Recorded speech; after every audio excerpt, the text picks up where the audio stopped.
영국 매체 쓰리어드민의 아담 디킨슨 기자는 손흥민과 주앙 팔리냐의 트레이드를 추진한다면 토트넘 호스퍼와 바이에른 뮌헨 양측 모두에게 이로운 결과를 가져올 수 있을 것이라고 주장했습니다. 디킨슨 기자는 토트넘은 다시 한번 프리미어리그 상위권 진입을 목표로 하고 있습니다. 그러나 토마스 프랭크 감독은 새로운 수비형 미드필더가 필요하며 팔리냐는 목표에 부합하는 완벽한 선수가 될 수 있습니다. 라고 전했습니다. 이어 다른 매체 보도에 따르면 팔리냐는 현재 매물로 나온 상태입니다. 그는 런던 복귀를 희망하고 있으며 이적료는 최대 3천만 유로 정도로 예상됩니다. 그러나 토트넘은 최근 두 번의 여름 이적 시장에서 도미닉 솔란케와 모하메드 쿠두스 등을 영입하며 많은 돈을 지출했고 적자를 기록했습니다. 다니엘 레비 회장의 목표는 팔리냐이지만 영입할 만한 자금 여력이 부족합니다. 따라서 기존 선수를 바이에른 뮌헨으로 보내는 스왑딜을 통해 이적료를 절감할 수 있습니다. 라고 전망했습니다. 그리고 팔리냐 영입을 위해 트레이드할 만한 선수로 손흥민을 언급했습니다. 디킨슨 기자는 손흥민을 바이에른 뮌헨으로 보낸다면 그는 해리 케인과 파괴적인 파트너십을 다시 한번 구축할 수 있는 훌륭한 후보다. 바이에른 뮌헨은 최근 왼쪽 공격수인 르로이 사네와 결별했으며 니코 윌리엄스 아틀레틱 빌바오 영입에도 실패했습니다. 게다가 토마스 밀러도 팀을 떠났습니다. 손흥민은 사내의 공백을 메울 수 있으며 밀러의 리더십을 대체할 수 있습니다. 또한 그는 과거 독일에서 활약했습니다. 함부르크 유소년 팀에서 성장했으며 바이어 사 레버쿠젠에서 주전으로 활약한 바 있습니다. 라며 손흥민을 높이 평가했습니다. 토트넘은 최근 바이에른 뮌헨의 미드필더인 팔리냐와 연결되고 있습니다. 포르투갈 국적의 팔리냐는 강력하고 정확한 태클, 중원에서의 적극적인 몸싸움 등 다양한 능력을 두루 갖춘 선수입니다. 그는 자국 리그의 스포르팅 리스본에서 프로 데뷔한 뒤 2022년 가치를 인정받고 프리미어리그 풀럼에 입단했습니다. 그리고 풀럼에서도 존재감을 드러냈습니다. 특히 2022년 시즌에는 프리미어리그 태클 1위를 기록했습니다. 팔리냐 선수는 뛰어난 기량을 바탕으로 2024년 독일 최강팀인 바이에른 뮌헨으로 이적했습니다. 그러나 주전 경쟁에서 밀려나면서 올여름 이적 가능성이 매우 높습니다. 더욱이 시즌 초반 임신한 아내를 두고 구단 직원과 불륜 관계였다는 사실이 밝혀져 경기 외적으로도 많은 비판을 받았습니다. 이처럼 입지가 좁아진 상황에서 토트넘이 팔리냐 선수에 관심을 보이고 있습니다. 디킨스는 토트넘의 로드리고 벤탄쿠르 선수는 잦은 부상과 손흥민 선수를 향한 인종차별에 따른 징계 등으로 지난 시즌을 정상적으로 소화하지 못했습니다. 따라서 프리미어리그 최고의 태클러였던 팔리냐 선수의 영입은 토트넘에 큰 도움이 될 것입니다. 라고 주장했습니다. 그러나 토트넘은 올여름 팔리냐 선수를 영입할 만한 자금이 부족하다고 밝혔습니다. 토트넘은 작년부터 여름 이적 시장에서 많은 돈을 투자했습니다. 앞서 쿠두스 선수를 거액에 영입했고 모건 깁스 마이너스 화이트 선수 역시 많은 돈을 투자해 영입하려는 상황입니다. 비록 깁스 마이너스 화이트 선수의 영입 과정에서는 법적인 문제가 발생해 협상이 전면 중단되었지만 다음 시즌 유럽축구연맹 챔피언스리그 출전에 대비해 공격적인 투자를 진행하고 있습니다. 이에 따라 디킨스는 팔리냐 선수의 이적료를 확보하는 대신 손흥민 선수를 활용하여 영입할 수 있다고 주장했습니다. 또한 바이에른 뮌헨도 손흥민 선수를 영입한다면 큰 도움을 받을 것이라고 전망했습니다. 이는 바이에른 뮌헨의 최전방 공격수인 케인 선수의 존재 때문입니다. 2023년까지 토트넘에서 활약했던 세계 최고의 공격수인 케인 선수는 토트넘 시절 손흥민 선수와 뛰어난 파트너십을 선보였습니다.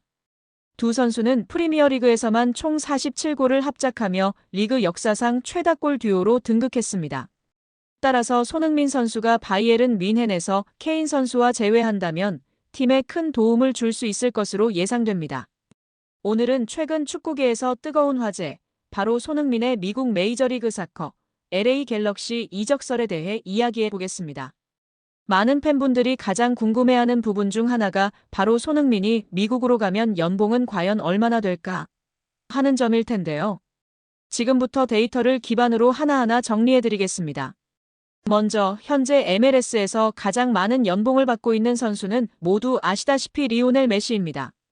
그가 인터 마이애미에서 받는 기본 연봉은 약 $2천만, 한화로 약 270억 원 수준입니다. 거기에 애플TV 중계권 수익, 아디다스 글로벌 수익 분배 등 부가 수익까지 포함하면 연간 6천만 달러, 즉 800억 원이 넘는 돈을 벌어들이고 있습니다. 그 다음으로 높은 연봉을 받는 선수는 이탈리아 국가대표 출신의 로렌조 인시네. 그는 토론토 FC에서 약 1,460만 달러, 우리 돈으로 약 200억 원의 연봉을 받고 있습니다. 그렇다면 손흥민은 어느 정도를 받을 수 있을까요? 손흥민은 잉글랜드 프리미어리그에서 오랫동안 활약했고 현재 토트넘의 주장이자 아시아 최고의 축구 스타입니다. 그는 단순한 스타를 넘어 글로벌 마케팅 아이콘이기도 하죠. 만약 그가 LA 갤럭시로 이적하게 된다면 MLS는 당연히 지정선수 제도, 즉 DP 계약을 통해 연봉 상한선을 넘는 특급 계약을 안길 겁니다. 이적이 성사될 경우 손흥민이 받을 것으로 예상되는 연봉은 최소 1,500만 달러에서 최대 2천만 달러로 분석됩니다. 한화로는 약 210억 원에서 280억 원 사이입니다. 그런데 이건 기본 연봉 기준입니다. 여기에 손흥민을 통한 아시아 마케팅 수익, 한국 기업의 후원, 중계권 수입 분배 등을 고려하면 실질적으로는 연간 3천만 달러, 그러니까 약 400억 원 이상을 받게 될 가능성도 결코 낮지 않습니다. 또 하나 중요한 건 MLS의 시장 가치 자체가 엄청나게 성장 중이라는 점입니다. 메시가 온 이후 인터 마이애미는 전 세계 팬층을 확보했고 MLS 전체의 브랜드 가치도 급상승했습니다. 이제 MLS는 단순한 은퇴 무대가 아니라 글로벌 스타들이 새로운 커리어를 시작하는 곳으로 바뀌고 있습니다. 손흥민이 만약 LA 갤럭시에 합류한다면 이는 단순한 이적이 아니라 아시아 축구의 세계화 그리고 미국 시장 확장이라는 상징적인 사건이 될 것입니다. 결론적으로 말씀드리자면 손흥민이 LA 갤럭시에 입단할 경우 연봉은 기본 1,500만 달러 이상, 마케팅 및 부가 수익 포함 시 3천만 달러 이상으로 예상됩니다. 이는 인시네, 부스케츠보다 높고 메시보다는 낮지만 리그 내 최상위권 대우가 확실하다는 뜻입니다. 과연 손흥민이 정말 미국으로 갈까요? 아직 확정된 건 없지만 만약 이적이 현실이 된다면 그 파급력은 단순한 이적 수준을 넘어설 것입니다. 여러분의 생각은 어떠신가요? 손흥민의 미국행 찬성하시나요? 댓글로 여러분의 의견 남겨주시고요. 좋아요와 구독 잊지 마세요. 영국 풋볼 인사이더에 따르면 로빈스는 토트넘이 챔피언스 리그를 병행하려면 스쿼드 뎁스가 중요하다.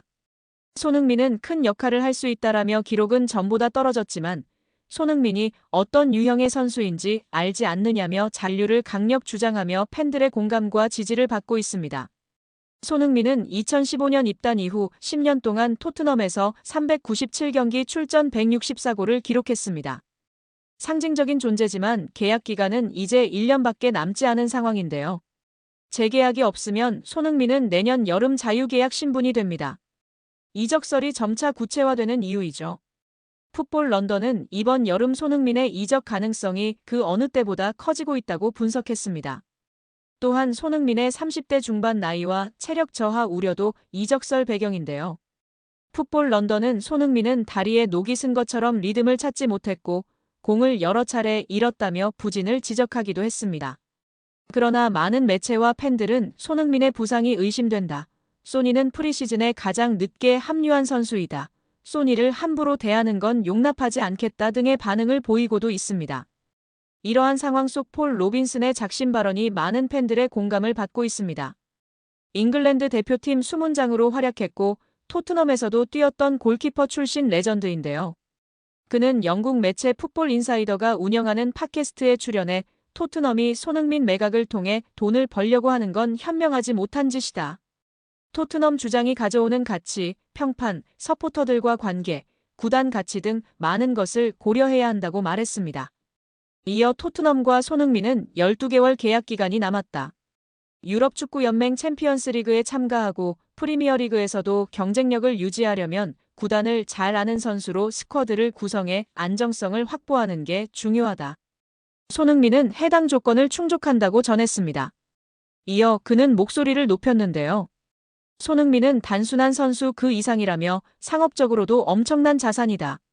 아시아 시장에서의 영향력은 물론이고 구단 이미지와 티켓 파워에도 직접적인 영향을 준다.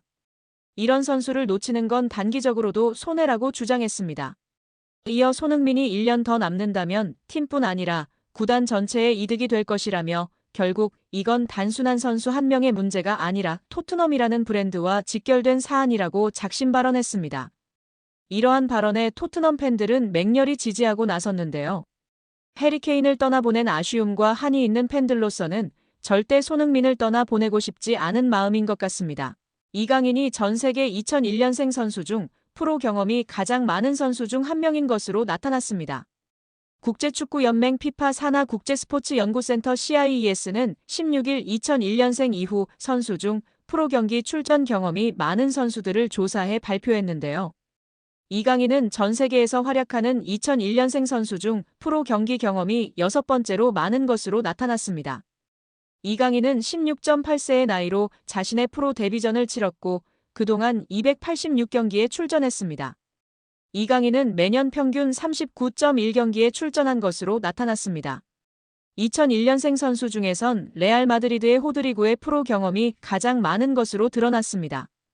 호드리구는 379번의 공식 경기에 출전했고 해마다 평균 50.9경기에 출전한 것으로 나타났습니다. 2001년생 선수 중에선 호드리구에 이어 레알 소시에다드 쿠보의 프로 경험이 두 번째로 많았고 나이트, 사카, 알베르토가 뒤를 이었습니다. 이강인은 지난 2019년 국제축구연맹 20세 이하 월드컵에서 대회 득점왕 홀란드를 제치고 골든볼을 수상하며 전 세계 최고 유망주로 인정받기도 했습니다. 벨기에 신성 케털라러는 이강인에 이어 전 세계 2001년생 선수 중 프로 경기 경험이 7번째로 많은 것으로 나타났습니다. 이어 이강인의 파리 생제르맹 동료 크바라츠헬리아가 전 세계 2001년생 중에선 8번째로 프로 경험이 많은 것으로 드러났습니다. 2002년생 선수 중에선 레알 마드리드의 카마빙가의 프로 경기 경험이 가장 많았고 리버풀의 흐라벤베르흐가 뒤를 이었습니다. 2003년생 중에선 레알 마드리드의 벨링엄과 바이에른 뮌헨의 무시알라가 프로 경기 경험에서 나란히 1위와 2위를 기록했습니다.